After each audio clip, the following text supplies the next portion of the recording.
આપણે 6 લેક્ચર પૂરા કર્યા છે ચેપ્ટર નંબર 8ની અંદર.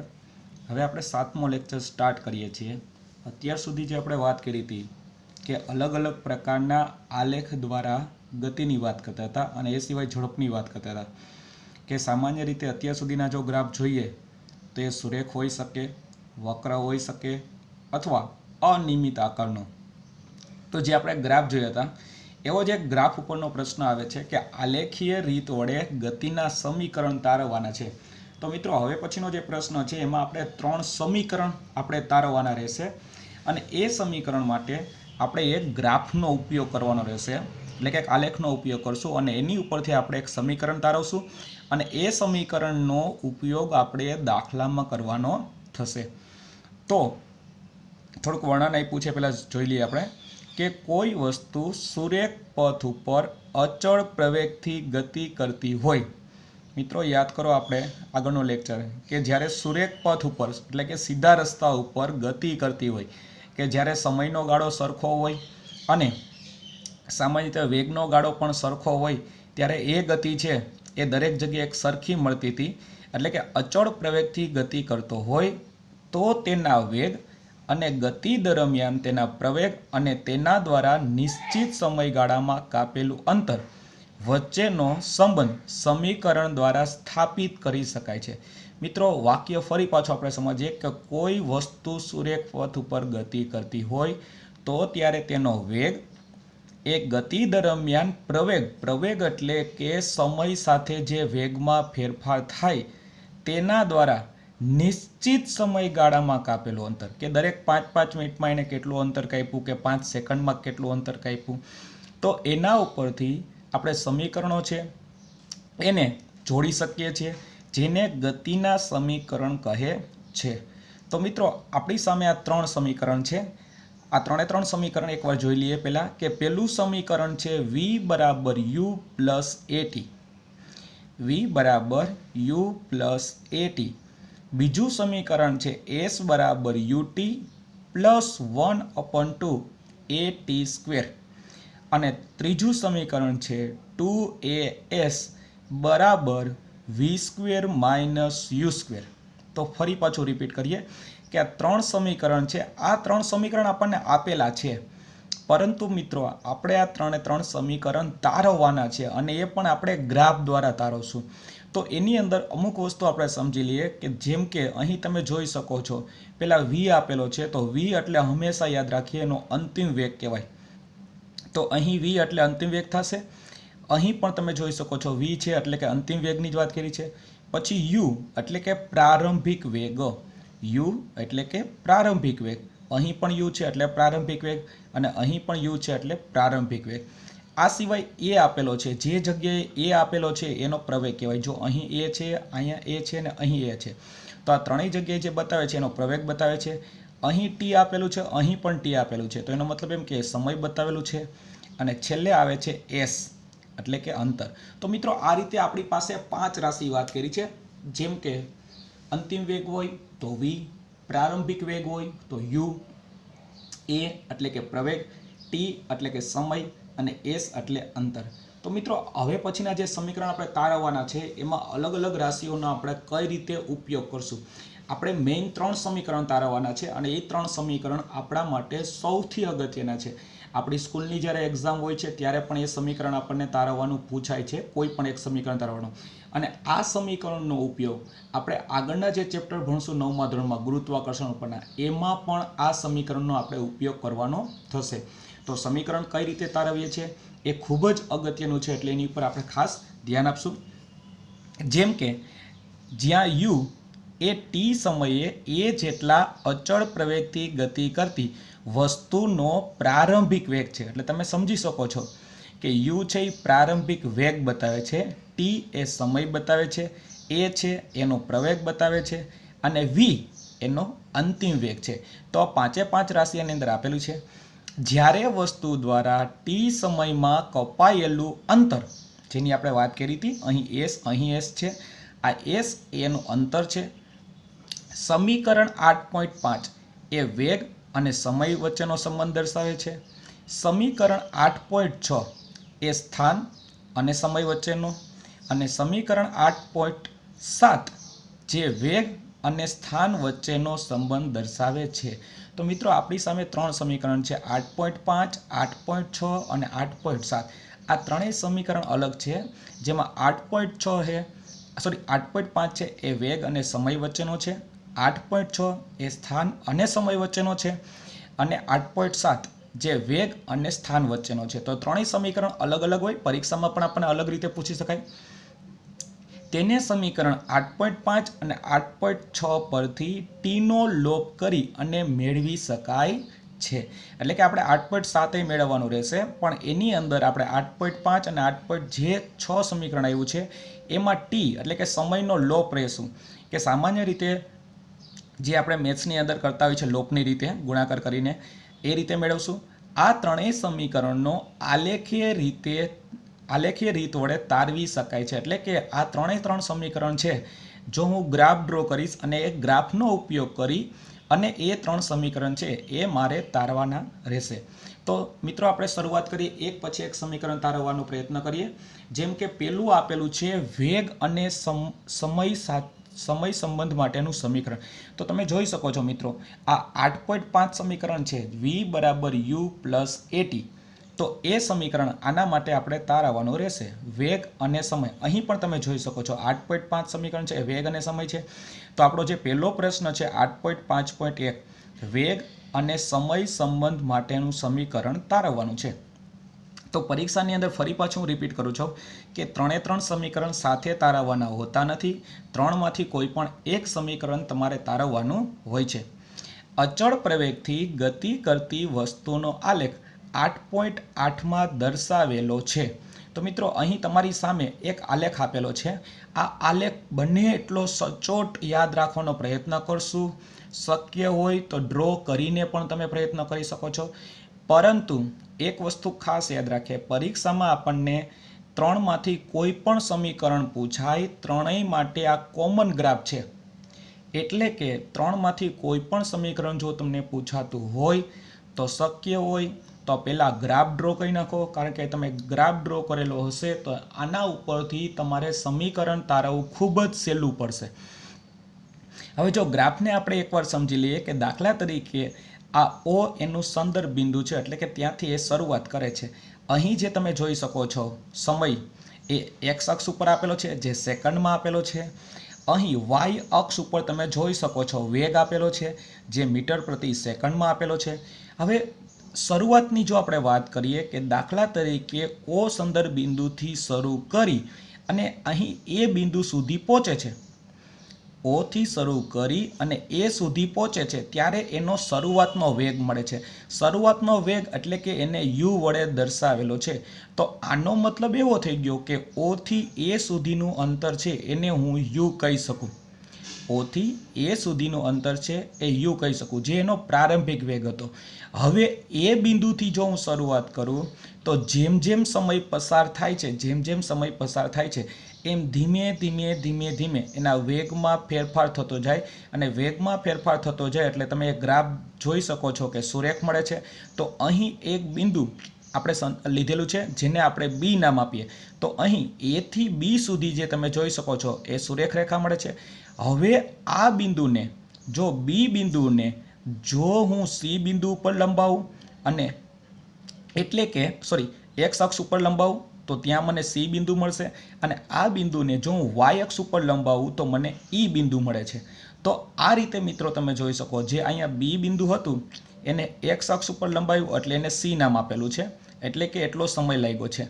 અને B બિંદુને જો y અક્ષ ઉપર લગાડું તો E બિંદુ મળે છે, તો ત્યાં મને અંતિમ વેગ મળે છે. આ સિવાય જો આપણે એ બિંદુને સીધી રેખામાં દોરવાનો પ્રયત્ન કરીએ, જે આપણે ડોટેડ લાઈન વડે દર્શાવ્યો છે, તો એ B અને C ને જ્યાં જોડે છે ત્યાં આપણે D નામ આપીએ છીએ. તો આ રીતે મિત્રો તમને ખ્યાલ આવી ગયો હશે હવે કે આપણી પાસે અલગ અલગ બિંદુ મળે છે. શરૂઆત આપણે O થી કરી હતી, ત્યાંથી આપણને A મળ્યું, A થી આપણે B સુધી ગયા, B થી આપણે x અક્ષ ઉપરનું બિંદુ C મેળવ્યું, B થી આપણે y અક્ષ ઉપરનું બિંદુ E મેળવ્યું, અને એ બિંદુને જો x અક્ષને સમાંતર રેખા દોરવામાં આવે તો એ BC ને D બિંદુ છે ત્યાં છેદે છે. તો આ રીતે જે આપણો ગ્રાફ તૈયાર થયો છે। આ ગ્રાફ ઉપરથી આપણે અલગ અલગ વસ્તુ યાદ રાખવાનો પ્રયત્ન કરશું। જેમ કે આની અંદર ઘણા બધા મૂલ્યો તમને આપેલા છે, પણ એ મૂલ્યને કઈ રીતે યાદ રાખવા? જેમ કે અહીં તમે ગ્રાફ ઉપર જોઈ શકો છો, જેટલું અંતર O થી A નું છે, જેટલું અંતર O થી A નું છે એટલું જ અંતર C થી D નું છે। તો જો હું આ OA નું અંતર એને હું U વડે દર્શાવું, એટલે કે આટલું અંતર છે એને હું U વડે દર્શાવું છું, તો O થી A એ U મળ્યું, તો એનો મતલબ એવો થઈ ગયો એક્ઝેક્ટ એને સમાંતર CD મળે છે, તો એ પણ U મળશે। જેને મેં નીચે દર્શાવેલું છે કે અહીં તમે જોઈ શકો છો O થી A નું અંતર અને C થી D નું અંતર એ તમને U મળ્યું છે। હવે જો હું નીચેની વાત કરું, એટલે કે એક અક્ષ ઉપરના બિંદુની વાત કરું, તો મને OC મળે છે। હવે OC એને સમાંતર તમે જોઈ શકો છો AD છે અને AD ને સમાંતર EB છે। તો ત્રણ વસ્તુ મળી, O થી C, A થી D અને E થી B। તો એ ત્રણે ત્રણ અંતર સરખા હોવા જોઈએ। જો મિત્રો O થી C ની વાત કરીએ તો એ T જેટલું મળે છે, તો A થી D નું અંતર પણ T જેટલું મળે અને E થી B નું અંતર પણ T જેટલું મળે। તો અહીં મેં લખેલું છે OC, AD અને EB એ ત્રણેય અંતર T જેટલું હોઈ શકે છે। તો આ રીતે આપણી પાસે બે વસ્તુ મળી, પ્રારંભિક વેગ અને સમય મળ્યો। હવે જો આપણે વાત કરીએ કે O થી E બિંદુ સુધી પહોંચે છે, એટલે કે છેલ્લો વેગ હતો, તો O થી E નું અંતર છે એ V જેટલું મળે છે, એટલે કે એનો અંતિમ વેગ મળે। તો O થી E એક્ઝેક્ટ એને સમાંતર કયું મળશે? B થી C અથવા C થી B। તો OE અને CB એ બે અંતર V જેટલું થાય, એટલે એ પણ નીચે આપણે દર્શાવેલો છે કે OE અને BC એ V જેટલું મળે છે। અને લાસ્ટ કે જો આપણે E થી A નું અંતર જોવું હોય, E થી A નું અંતર જોવું હોય તો એને આપણે કઈ રીતે યાદ રાખી શકીએ? તો એને આ રીતે યાદ રાખી શકાય કે દાખલા તરીકે આ અંતર હતું એ મને અંતિમ વેગ મળતો હતો, આ આખે આખું અંતર હતું એ V હતું, એમાંથી તમે આટલું બાદ કરો, બરાબર? આ આખું અંતર હતું એ તમને અંતિમ વેગ V હતું, એમાંથી તમે આટલો OA કટકો છે એ બાદ કરી નાખો, તો તમને EA અને BD નું મૂલ્ય મળી જશે। તો તમારે અંતિમ વેગ હતો એમાંથી તમે પ્રારંભિક વેગ છે એ બાદ કરી નાખો, તો તમને EA અને BD નું મૂલ્ય મળી જાય। તો એ પણ નીચે દર્શાવેલો છે કે EA અને BD એ બંનેનું મૂલ્ય V - U જેટલું થાય। તો મિત્રો આ જે આપણી પાસે જે તમને ગ્રાફ ડ્રો કરેલો છે, આ ગ્રાફ ઉપરથી આટલી માહિતી અથવા આટલી કિંમત તમને મળે છે। આ કિંમતનો ઉપયોગ આપણે સમીકરણમાં કરવાનો રહેશે। એટલે ખાસ કરીને જ્યારે પણ આપણે ગ્રાફ ડ્રો કરતા હોઈએ છીએ ત્યારે શક્ય હોય તેટલા મૂલ્ય આ ગ્રાફ ઉપરથી આપણે મૂલ્ય લીધેલા છે એ પહેલાં લખી નાખીએ, જેથી કરીને સમીકરણ તારવવું ખૂબ જ સહેલું પડે છે। તો આપણે હવે સમીકરણમાં આગળ વધીએ કે સમીકરણની અંદર આપણે જોઈ શકીએ છીએ કે આલેખ પરથી વસ્તુનો પ્રારંભિક વેગ એ U જે બિંદુ A પાસે હતો એ T સમયમાં વધી અને V પાસે એટલે કે બિંદુ B જેટલો થાય છે। તો શરૂઆતનો વેગ છે એને આપણે U દર્શાવ્યો અને T સમયમાં તે આગળ વધી અને એનો અંતિમ વેગ V જેટલો થાય છે। વેગ એક સમાન દર A થી બદલાય છે, એનો મતલબ એવો થઈ ગયો કે વેગનું મૂલ્ય છે એક સરખું સમયની સાથે એક સરખું બદલાય છે, એટલે કે સમય સાથે બદલાતું હોય જેને આપણે પ્રવેગ કહીએ છીએ અને પ્રવેગને આપણે A વડે દર્શાવીએ છીએ। આકૃતિ 8.8 ની અંદર B થી બે લંબ દોર્યા આપણે BC અને BE એ અનુક્રમે સમય અને વેગની અક્ષો ઉપર દોરેલા છે। તો મિત્રો આપણે હમણાં જ વાત કરી કે બિંદુ B આપણે જે પસંદ કર્યું છે A થી B સુધી સુરેખ હતું। હવે બિંદુ B ઉપરથી હું X અક્ષ ઉપર એક બિંદુ લઉં અને Y અક્ષ ઉપર લઉં છું, તો એના ઉપરથી બે અલગ અલગ વસ્તુ મળશે। એક સમય ઉપરનો આલેખ મળશે, એક સમય ઉપરનો એક ડોટેડ લાઈન મળશે તમને, અને બીજું છે એ Y અક્ષ ઉપરની બિંદુ મળશે। પ્રારંભિક વેગ OA દ્વારા અંતિમ વેગ BC દ્વારા સમયગાળા T ને OC દ્વારા દર્શાવેલો છે। OC તો મિત્રો હમણાં જે આપણે ગ્રાફની નીચે કિંમત લખેલી છે એ પણ તમે જોઈ શકો છો એકવાર કે OC ની કિંમત છે એ T જેટલી થાય છે। BD બરાબર BC - CD, કારણ કે જે BD નું મૂલ્ય મારે ગોતવું છે તો BC આખું મૂલ્ય છે એમાંથી તમે CD બાદ કરી નાખો, તો એ ગ્રાફ ઉપર તમે જોઈ શકો છો કે બીડીનું મૂલ્ય મારે જોતું હોય તો પહેલાં બીસી લેવું પડે અને બીસીમાંથી હું સીડી જો બાદ કરું તો મને બીડીનું મૂલ્ય મળી જાય. ટી સમયગાળામાં એ વેગમાં થતો ફેરફાર દર્શાવે છે. વેગમાં થતો ફેરફાર એટલે કયો કે અંતિમ વેગમાંથી પ્રારંભિક વેગ તમે બાદ કરો છો. હવે ઓસીને સમાંતર રેખા એડી રેખા દોરો તો તમે એ પણ ગ્રાફમાં જોઈ શકો છો અને કિંમતમાં પણ જોઈ શકો છો કે ઓસી છે એની એક્ઝેક્ટ ઉપર આપણે એડી રેખા દોરેલી છે. તો ઓસીનું મૂલ્ય ટી જેટલું થાય તો એડીનું મૂલ્ય પણ ટી જેટલું થાય. આલેખ પરથી આપણે જોઈ શકીએ છીએ કે બીસીની કિંમત કોના જેટલી થાય તો બીસી છે એની અંદર ટોટલ 2 કટકા રહેલા છે, એક બીડી અને એક ડીસી. બીડી અને ડીસી એ તમે બંનેને જોઈન્ટ કરો તો તમને બીસી જેટલું મૂલ્ય મળે. હવે આ જે બીડી અને ડીસીનું મૂલ્ય કોના જેટલું હોય તો એક્ઝેક્ટ એને સમાંતર સામેની બાજુ તમે ગ્રાફમાં જોશો તો બીડી અને ઓએ જેટલું થાય છે. હવે જો બીસીની કિંમત જે આપણે નીચે હમણાં દર્શાવેલી હતી કે બીસીની કિંમત કેના જેટલી થાય છે તો કે વી જેટલી થાય છે અને ઓએની કિંમત કેટલી થાય છે તો કે યુ જેટલી થાય છે. તો મિત્રો આપણે એક પહેલાં કન્ફર્મ કરી લઈએ કે તમારી પાસે આ બીસી બરાબર બીડી વત્તા ડીસી છે અને બીડી વત્તા ઓએ છે. તો તમે કદાચ આ કિંમતને ધ્યાનમાં ન લો અને ડાયરેક્ટ આને ધ્યાનમાં લો તો પણ ચાલે. મિત્રો આપણે બંને કિંમત યાદ રાખવી જરૂરી નથી. ડાયરેક્ટ આપણે આની અંદર કિંમત મૂકી શકીએ કે બીસીની કિંમત છે વી છે, બીડી એ મારે ગોતવાનું છે અને ઓએ એની કિંમત યુ આપેલું છે. તો જો તમે હવે અહીંયા કિંમત મૂકો તો બીસીની કિંમત તમે વી મૂકી, બીડી તમને એમને રહેવા દીધું અને ઓએની કિંમત તમે યુ મૂકી છે. તો જો તમે બીડીને કરતા બનાવી દો તો યુ પ્લસ છે એ ઓલી બાજુ જતું રહે એટલે માઇનસ મળે. તો બીડી બરાબર તમને મળી ગયું વી માઇનસ યુ. બીડી બરાબર વી માઇનસ યુ. વેગ અને સમય આલેખ ઉપરથી વસ્તુના પ્રવેગને નીચે પ્રમાણે પણ આપણે દર્શાવી શકીએ. તો મિત્રો યાદ કરો આપણે આગળનો જે લેક્ચર ભણ્યા હતા એમાં આપણે પ્રવેગની વાત કરી હતી કે પ્રવેગ છે.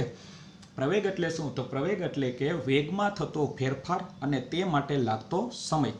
તો અહીં તમે જોઈ શકો છો એ બરાબર વેગમાં થતો ફેરફાર અને એ માટે લાગતો સમય.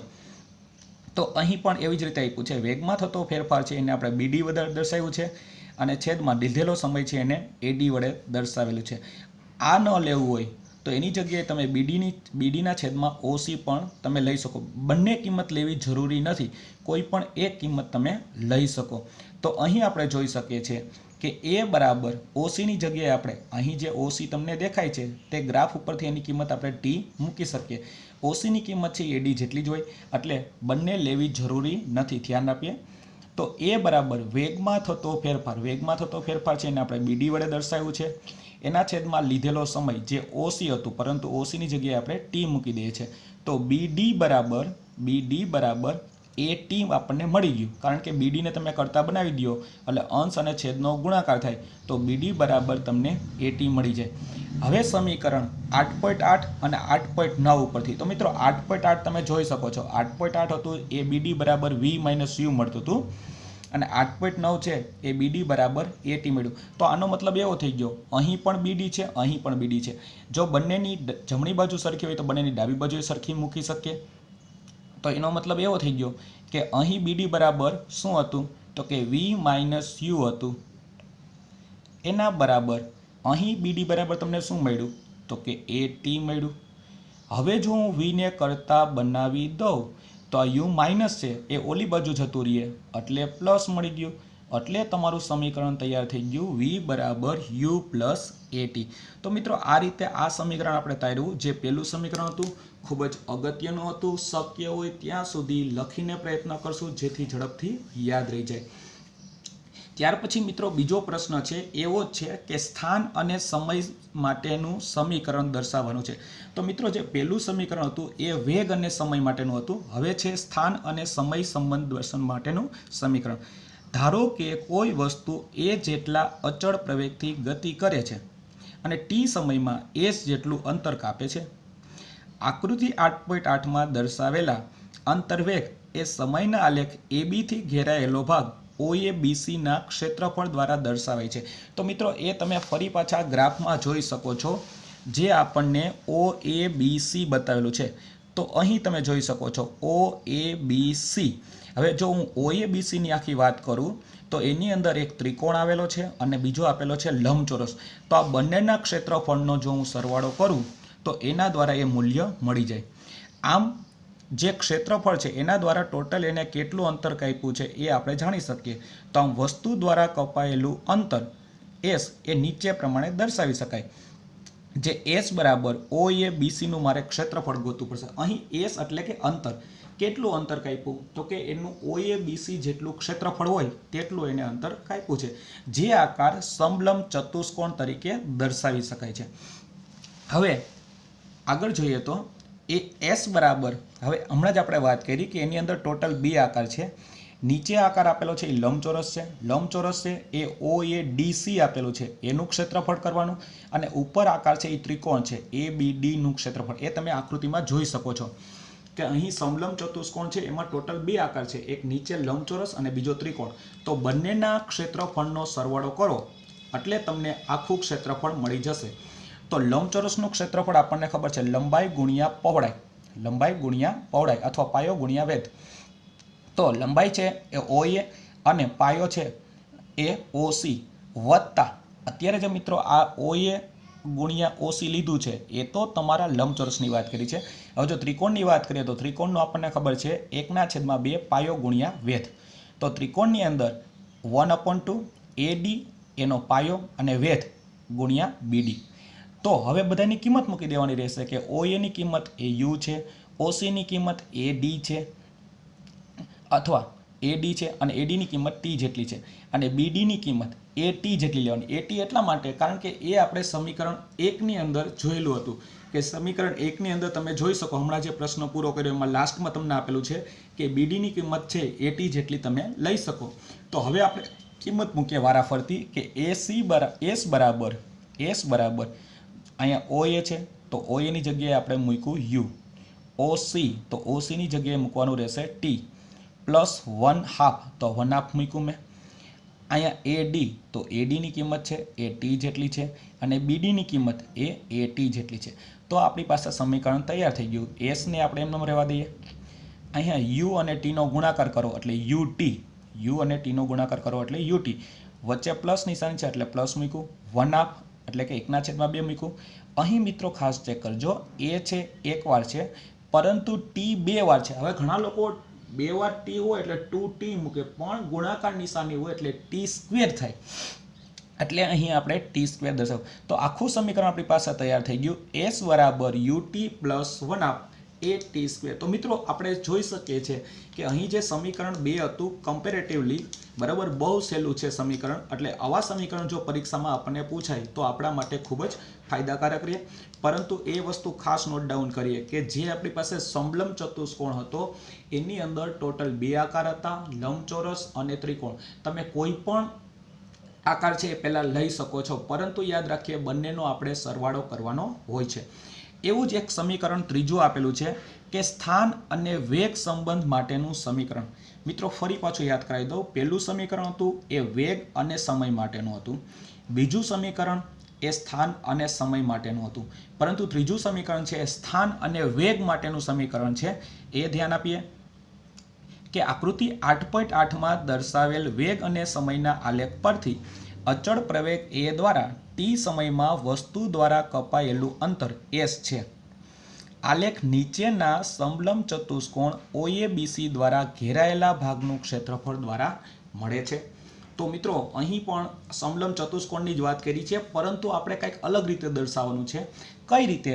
તો એસ બરાબર સમલંબ ચતુષ્કોણ ઓએબીસીનું ક્ષેત્રફળ, એનું સૂત્ર ખાસ યાદ રાખી લે. એનું સૂત્ર જે તમને ટેક્સ્ટબુકમાં નથી આપેલું, પરંતુ આપણે એવી રીતે લખી શકીએ કે પ્રારંભિક વેગ અને અંતિમ વેગનો સરવાળો કરો. ફરી પાછું હું રિપીટ કરું છું, પ્રારંભિક વેગ અને અંતિમ વેગનો સરવાળો ગુણ્યા સમય ના છેદમાં 2. 2 એટલા માટે લઈએ છીએ કારણ કે તમે બે વેગ લીધેલા છે, એનો તમારે સરેરાશ લ્યો છો એટલે તમારે 2 વડે ભાગાકાર કરવો પડે, એટલે છેદમાં 2 મૂકેલું છે. તો પ્રારંભિક વેગ છે એ આકૃતિમાં તમે જોઈ શકો છો એ ઓએ વડે દર્શાવ્યું છે, અંતિમ વેગ એને બીસી વડે દર્શાવ્યો છે અને સમય એને ઓસી વડે દર્શાવેલું છે. તો ફરી પાછું સૂત્ર યાદ રાખીએ, પ્રારંભિક વેગ વત્તા અંતિમ વેગ ગુણ્યા સમય ના છેદમાં 2. હવે દરેકની કિંમત જોઈએ કે ઓએની કિંમત છે એ યુ જેટલી છે, બીસીની કિંમત એ વી જેટલી છે અને ઓસીની કિંમત એ ટી જેટલી છે. તો આપણી પાસે સમીકરણ આવી ગયું એસ બરાબર OAની જગ્યાએ યુ, BCની જગ્યાએ વી ગુણ્યા સમયની જગ્યાએ ટી એના છેદમાં 2. હવે પ્રશ્ન એ થશે મિત્રો કે આપણું જે સમીકરણ આવું મળ્યું કે યુ પ્લસ વી ના છેદમાં ટી એના છેદમાં 2 મળેલા છે, પરંતુ મિત્રો હવે આપણે જો ટીની કિંમત ગોતવી હોય તો ટીની કિંમત કઈ રીતે ગોતવી? તો મિત્રો ટીની કિંમત ગોતવા માટે તમે સમીકરણ 1નો ઉપયોગ કરી શકો. ફરી પાછું હું જો રિપીટ કરું કે સમીકરણ 1 ઉપરથી તમારે ટી કઈ રીતે ગોતાય, તો જો ટીને તમારે અહીંયા કરતા બનાવી દો તો આ એ છે એ વી માઇનસ યુના છેદમાં જતો રહેશે. ટીને કરતા બનાવીએ એટલે એ છે એ વી માઇનસ યુના છેદમાં ટી જતો રહેશે. તો મિત્રો અહીં આપણે જોઈ શકીએ છીએ કે ટીની કિંમત આપણે ગોતી કે ટી બરાબર શું મળ્યું, તો કે વી માઇનસ યુ ના છેદમાં એ મળ્યું છે. તો આ ટી કિંમત મળી એ તમારે અહીંયા મૂકવાની રહેશે. આ ટીની કિંમત તમારે અહીંયા મૂકો. તો હવે સમીકરણ છે એને કઈ રીતે લખી શકાય? તો અહીં તમે જોઈ શકો છો કે એસ બરાબર યુ પ્લસ વી લખો કે વી પ્લસ યુ લખો, બંને એક જ થાય, કારણ કે વચ્ચે પ્લસ નિશાની છે એટલે તમે કોઈ પણ પદ આગળ લખી શકો. શા માટે લખીએ છીએ એ પણ હમણાં તમને ખ્યાલ આવી જશે કે યુ પ્લસ વી એની જગ્યાએ તમે વી પ્લસ યુ લખ્યું, એના છેદમાં 2 હતા તો એ પહેલાં 2 મેં મૂકી દઉં છું અહીંયા. હવે ટીની કિંમત મૂકવી છે તો ટીની કિંમત મેં અહીંયા ગોતેલી છે વી માઇનસ યુના છેદમાં એ, તો એ સમીકરણ અહીં મૂકી દઈએ વી માઇનસ યુના છેદમાં એ. હવે શું આવ્યું તો એસ બરાબર વી પ્લસ યુ ગુણ્યા વી માઇનસ યુ ના છેદમાં 2a. હવે મિત્રો મેથ્સનો નિયમ હશે, તમને ખ્યાલ હશે કે મેથ્સની અંદર જ્યારે તમે અવયવ કે વિસ્તરણના દાખલા ગણતા હોય છે ત્યારે તમે એક નિયમ સમજેલા હશો કે કોઈ પણ પદ હોય જો તમે એની અંદર x square minus y square હોય, x square minus y square, તો તમને કદાચ ખ્યાલ હશે કે x square minus y square છે તો એમાં 2 પદ છે, 2નો વર્ગ છે, વચ્ચે ઓછા નિશાની છે. તો એકવાર ઓછા અને એકવાર વત્તા તમે આવું ભણેલા છો, બરાબર ને? કે તમારી સામે જ્યારે 2 પદ હોય, 2નો વર્ગ હોય અને વચ્ચે ઓછા નિશાની હોય તો એકવાર ઓછા ને એકવાર વત્તા. તો મિત્રો સેમ વસ્તુ અહીંયા પણ એ જ વસ્તુ લાગુ પડે છે કે અહીં પણ 2 પદ છે, વી અને યુ 2 પદ છે, એકવાર પ્લસ છે ને એકવાર માઇનસ છે. તો અહીં આ જ નિયમ છે આના માટે લાગુ પડે. તો તમે એવું કહી શકો કે જ્યારે 2 પદ હોય, એકમાં વચ્ચે પ્લસ નિશાની હોય, એકમાં માઇનસ નિશાની હોય, ત્યારે હંમેશા પહેલા પદનો વર્ગ ઓછા બીજા પદનો વર્ગ, બરાબર?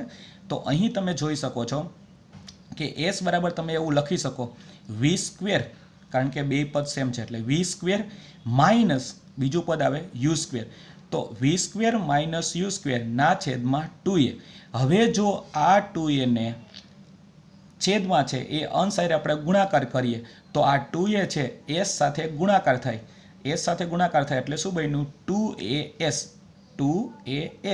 બરાબર પહેલા પદનો વર્ગ એટલે વી સ્ક્વેર માઇનસ બીજા પદનો વર્ગ એટલે યુ સ્ક્વેર. તો આ રીતે મિત્રો આપણું સમીકરણ તૈયાર થયું 2as બરાબર વી સ્ક્વેર માઇનસ યુ સ્ક્વેર. તો આ રીતે મિત્રો આપણે 3 સમીકરણ તારવેલા છે. ફરી પાછું હું રિપીટ કરું કે આજે જે આપણે આ 3 સમીકરણ તારવેલા છે એ ખૂબ એટલે ખૂબ જ અગત્યના છે, કારણ કે મોટા ભાગની દરેક સ્કૂલની અંદર આ સમીકરણ તારવવાના પૂછાય જ છે. બીજી વસ્તુ એ પણ નોટ ડાઉન કરી લઈએ કે 3માંથી કોઈ પણ સમીકરણ જો તમને પરીક્ષામાં પૂછાય તો શક્ય હોય ત્યાં સુધી કોઈ પણ સમીકરણ હોય, પહેલું, બીજું કે ત્રીજું, 3માંથી કોઈ પણ સમીકરણ હોય, પહેલાં આપણે ગ્રાફ ડ્રો કરવાનો આગ્રહ રાખશું. કારણ કે જો આપણી પાસે ગ્રાફ ડ્રો કરેલો હશે, એની ઉપરથી તમે કિંમત મૂકેલી હશે, તો તમારે સમીકરણ તારવવા ખૂબ જ સહેલા પડશે. બીજી વસ્તુ એ પણ છે કે આ જે સમીકરણ આપણે 3 તારવેલા છે, આ 3 સમીકરણ છે એ ફરી પાછું જ્યારે આપણે ગુરુત્વાકર્ષણનું ચેપ્ટર ભણશું ત્યારે પણ આ સમીકરણનો આપણે ઉપયોગ કરવાનો રહેશે. તો આ રીતે મિત્રો આપણે 3 સમીકરણ તારવ્યા. પહેલું સમીકરણ હતું એ સામાન્ય રીતે વેગ અને સમય માટેનું હતું, જે સમીકરણ હતું v બરાબર u પ્લસ at. બીજું સમીકરણ હતું એ સ્થાન અને સમય માટેનું હતું, જેમાં આપણે એનું મૂલ્ય લીધેલું હતું s બરાબર ut પ્લસ 1/2 at સ્ક્વેર. અને ત્રીજું જે સમીકરણ હતું એ સ્થાન અને વેગ વચ્ચેનું હતું, જેનું સમીકરણનું મૂલ્ય હતું 2as બરાબર v square minus u square. તો આ 3 સમીકરણ ખૂબ જ અગત્યના છે. ફરી પાછું રિપીટ કરું છું, શક્ય હોય તો લખીને પ્રેક્ટિસ કરશું અને આ 3 સમીકરણનો ઉપયોગ આગળના લેક્ચરમાં આપણે દાખલામાં કરવાનો રહેશે. ઓકે, આભાર.